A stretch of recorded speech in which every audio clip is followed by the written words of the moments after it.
coming into the park.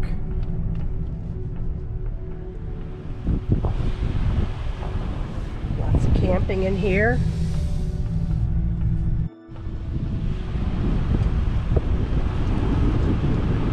There's camping area in here.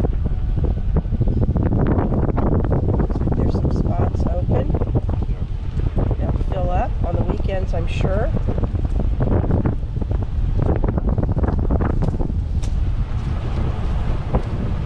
Leaves are looking pretty in here. It'll be a beautiful time to camp. We're not here to camp.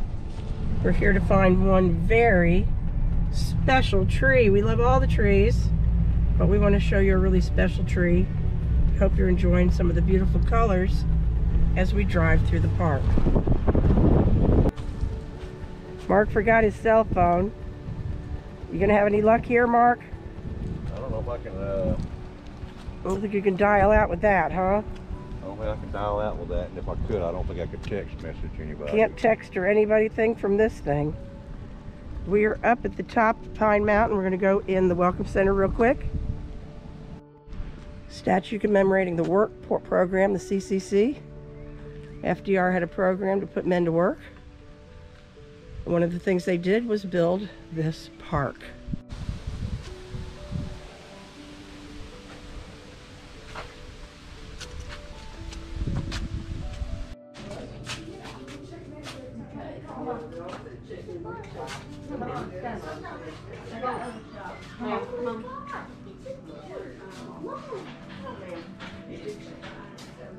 In the little gift shop, lots of cool camping stuff.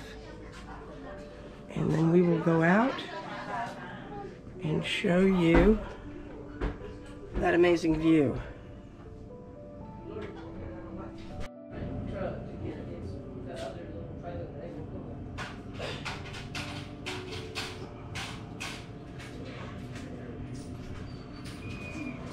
Cool umbrella.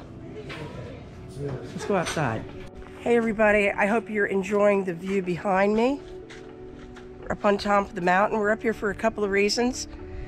A lot of people know the things that are interesting up here associated to Franklin Delano Roosevelt, all of those things, but we know of two little known legends, mysteries of the mountain. One is there are Indian trail markers, bent trees up here on the mountain. We're gonna go find one right now. There's two that we know of. Also, there was a plane crash on the side of the mountain many years ago, and we're gonna hike to the scene of that plane crash. We are up on the top of Pine Mountain. I'm just gonna let you enjoy the view for a minute. It's a great spot. Trees are changing. And it's lovely. Like I said, the one story is a bit of a legend. Some people don't even believe in Indian trail markers. But we've done a lot of research on it over the years, and we're going to share that with you guys today.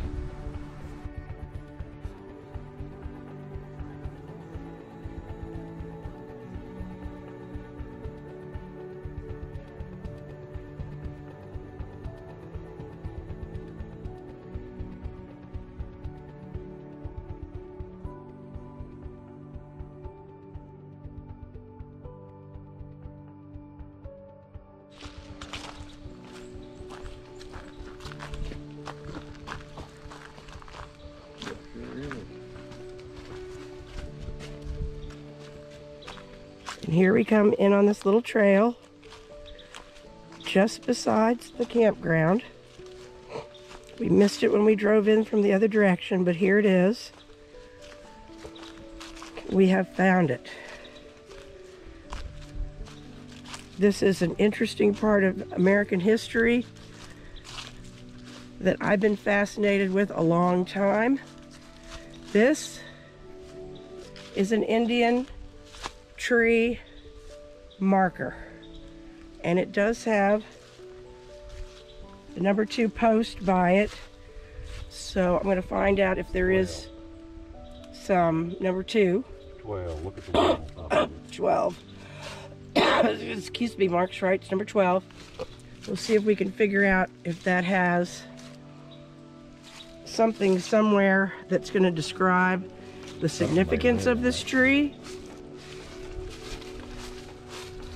The tree is bent. This is where the tree roots started, from a young sapling. And then somewhere hundreds of years ago, a Native American bent the tree down here, and the story goes is that they tied it down with some sort of sinew or deer tendons to bend the tree, which then started growing again from here. Now, you may say this tree doesn't look old enough for this to have happened, but trust me, it has. They did a lot of these marker trees during the time when the Trail of Tears, about the 1840s, when they were moving the Indians west, because they believed they'd return to their native land, and they wanted to find things like watering holes or sacred mountain areas, hunting grounds, burial grounds, and things like this. Now, we have done a lot of studying about this. I'm going to put a link in the descriptions of stuff today. We have a gentleman we know named Don Wells, and he's done extensive research on marker trees. He's written a book called The Mystery of the Trees.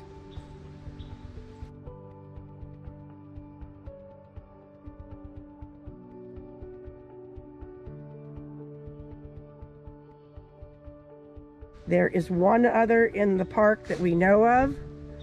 We're going to go there next. We wanted to show you this one. So here you go, guys. This is a Native American marker tree. We were out here one day and a park ranger stopped us, curious what we were doing. We said we knew that there was a marker tree. Said there were 4, I think, He said here there in were the park. several of them. Several of them. That he knew of. That he knew of. And he seemed a little surprised that we knew what it was. Like I said, we've done a lot of research on these marker trees. They're fascinating to us. And I want you to know that we have done a lot of research on it. I've written articles about these marker trees, done extensive research for over a decade on them.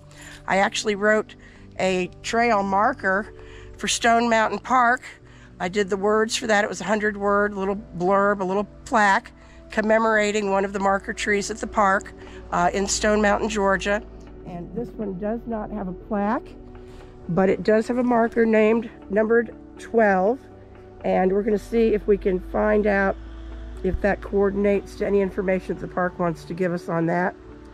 And again, the natives marked these trails leading to burial grounds, hunting lands, water, sources of water. They always believed that they would return to their homeland. The Native Americans lived here for over 10,000 years before the settlers from Europe came in and ran them right out of here. Terrible, bleak part of history, but fascinating and mysterious. The corner that's pointing down towards the ground, that's called an elbow, and that is where, what? Or an armpit. That's an inside Family Feud joke. If y'all have seen us on Family Feud.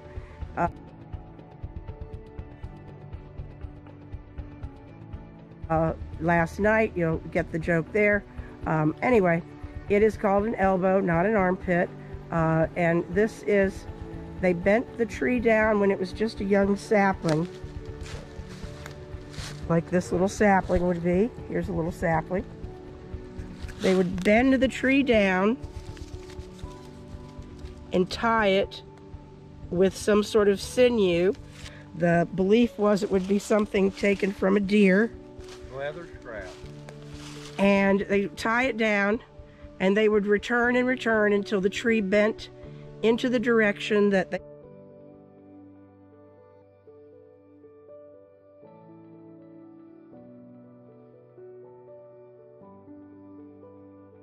The pointer would have been headed this way, and I will post a map of all the property. I'm sure that this is marking this trail. It's still a trail. Pretty significant trail here in the park. A really fascinating part of Native American history, an Indian trail marker.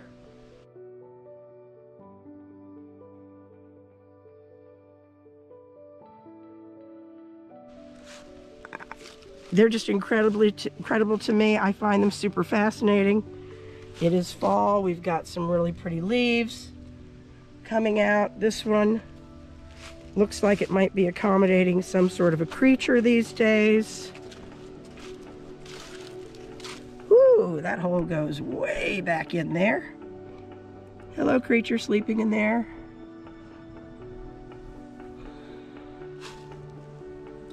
Imagine the hands of a Native American gently bending this tree down a couple hundred years ago. So if it was the 1840s to 1940s, now we're in 2020, it still is less than 200 years. People say the trees are not old enough. That's not true. These trees around us are probably 300 to 400 years old. So it's totally within the realm. I will post some links to some information that we've learned about these trees. We wanted to share this one with you. Now we're going to get on the road and go find the one other trail marker that we know of. That one particular tree is off the Delano Trail, which is just off the entrance to the park. All right, everybody, here we are at mile marker 5. What is this, Pine Mountain Highway behind us? Probably. This is the road that cuts right through FDR State Park, and we found the other marker tree that's here in the park. We've been told there's 4. These are the only 2 we know of. We're going to do a little research to find the other one. But as you can see, it's got the bent tree. It's got the elbow. Take a moment to look up. Excuse me. When we first spotted this tree years ago, we thought it looked like a pine, but it's not a pine.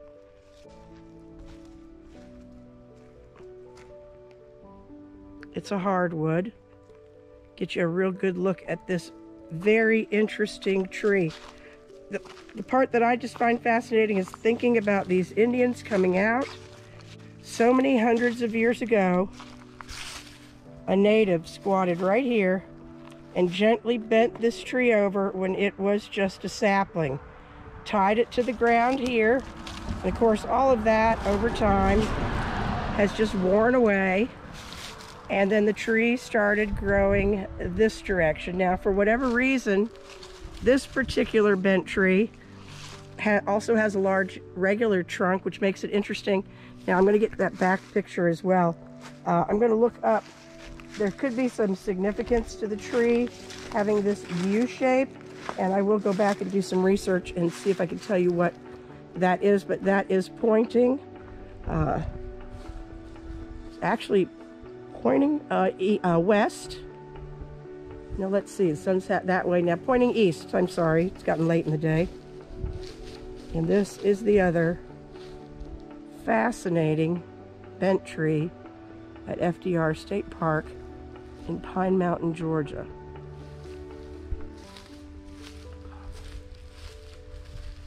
Quite a mystery. Like I said, some people scoff at these bent trees, but there are natives who have been interviewed and say that they do know that there is a history of these trees. Many of the natives believed that they would one day return to their homeland.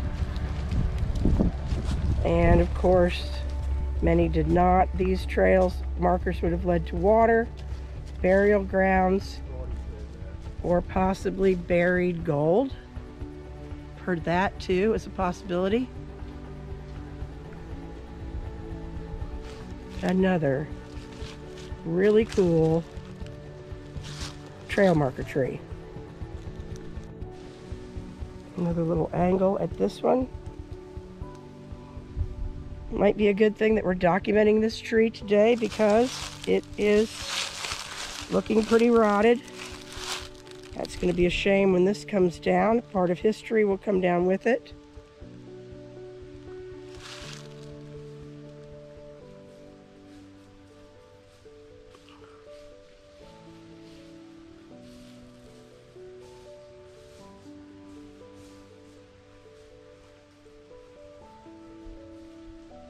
here to the elbow or the nose.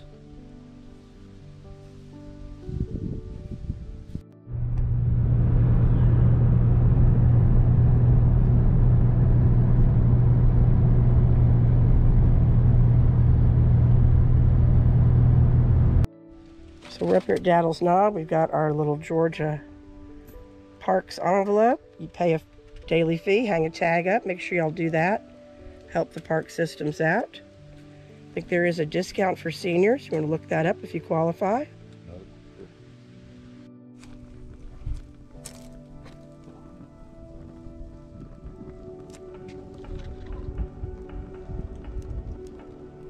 Seems like everybody on YouTube's always cooking. We never cook on YouTube, but we're going to today.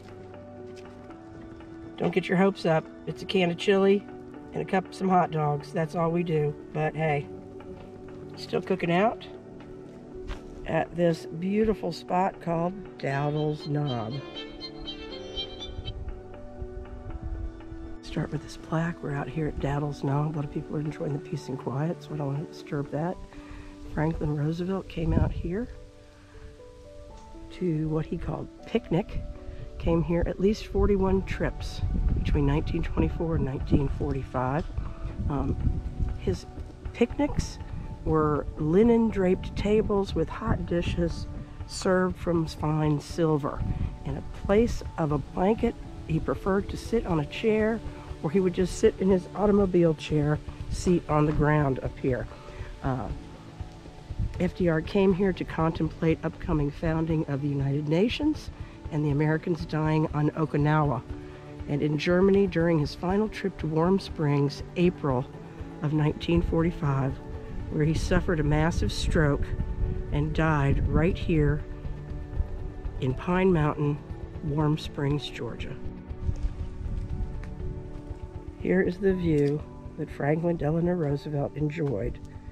This is a statue of him, and he is looking over his beloved Georgia. He really, really loved Georgia, thought it was a beautiful state.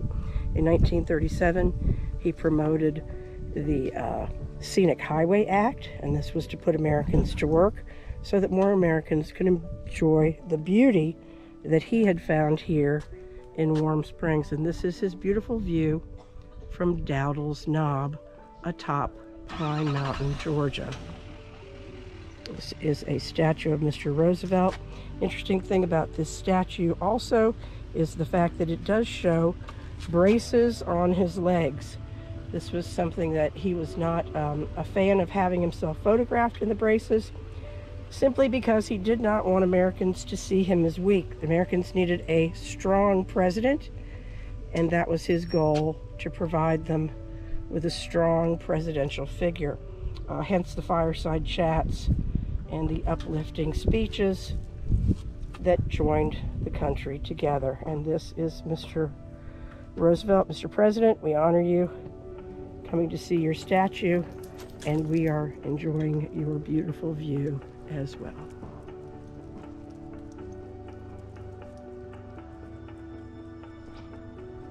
Now in a few minutes, we're going to take a walk on a trail and tell you about the mystery of this area. A plane crashed not far from here, and only one man survived the crash, and we're going to go over there in just a minute. And as promised, we are cooking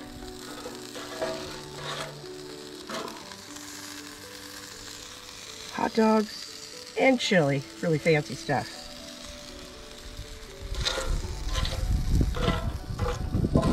But cooking is cooking, right?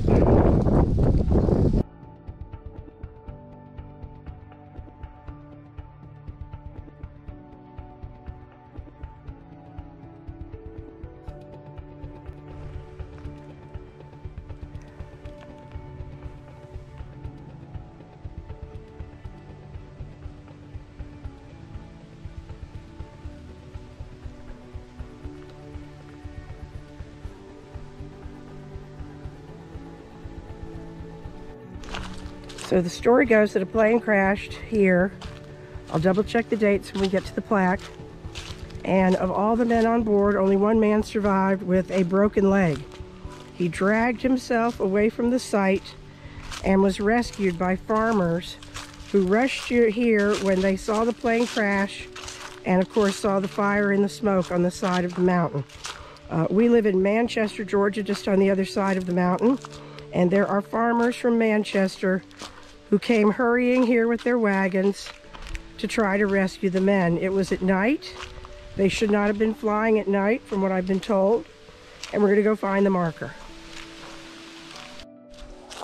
A little treacherous here. I'm going to put the GoPro down for a minute and make sure we don't fall.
And Mark found it.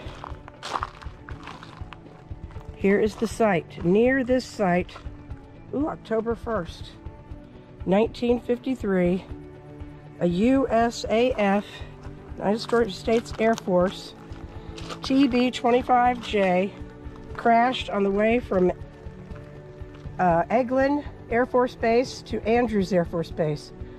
4 died in the crash. USAF pilot Captain Stephen Glisham, co-pilot Captain Virgil Harris, Sergeant Othelio Hoke, and a passenger, Robert W. Davidson. Passenger Benny Shepard died here after the crash. Richard Schmidt, a 19-year-old passenger from New Jersey, survived the crash. Mr. Schmidt and the pilot's daughter, Mrs. Monica Coffey, unveiled this plaque on Veterans Day weekend in 2012.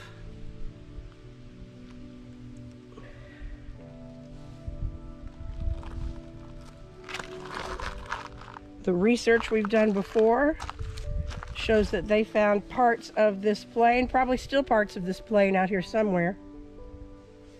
If you looked hard enough, came out here with a metal detector. But this is the site of a plane crash. It was nighttime. The nearby farmers saw the crash and the flames and came rushing to their aid.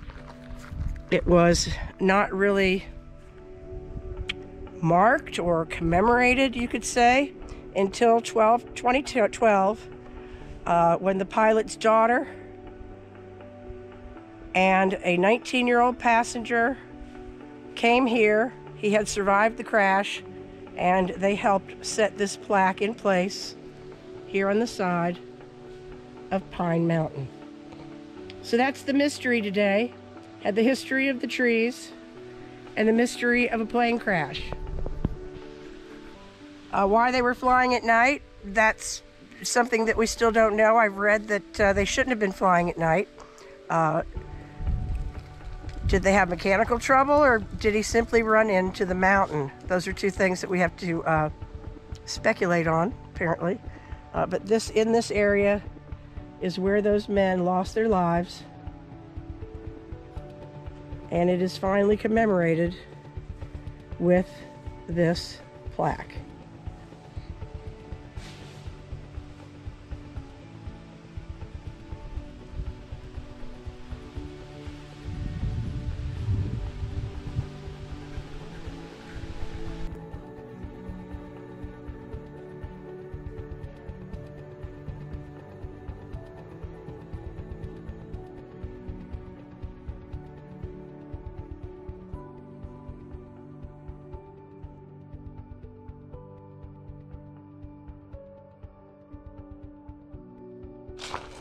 And as we come walking out, hope you enjoyed today's history and mystery. Had a little of both today. Hope you enjoyed both of them. See you next time.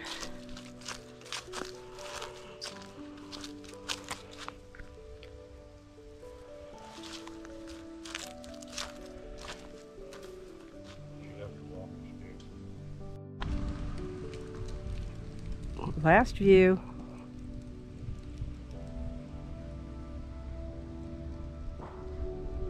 Of Dowdall's Knob.